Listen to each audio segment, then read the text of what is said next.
In this guide, I'll show you how to fix it when you're hearing a static noise, buzzing, and or crackling through your headset on your Nintendo Switch 2.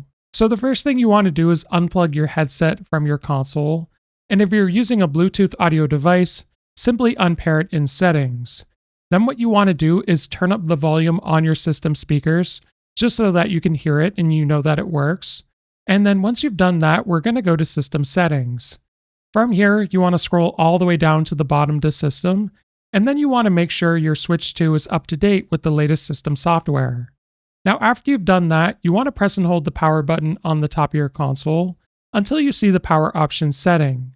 So once you're here, select Power Options, and you want to restart your console. So after you've done that, you can go ahead and plug back in your headset to your console.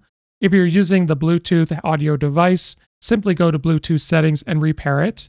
And then you want to make sure the audio is turned up on your Switch 2, as well as on your headset if you have a volume dial, and see if it's fixed your issue. This guide was helpful. Like and subscribe, and we'll see you in the next one.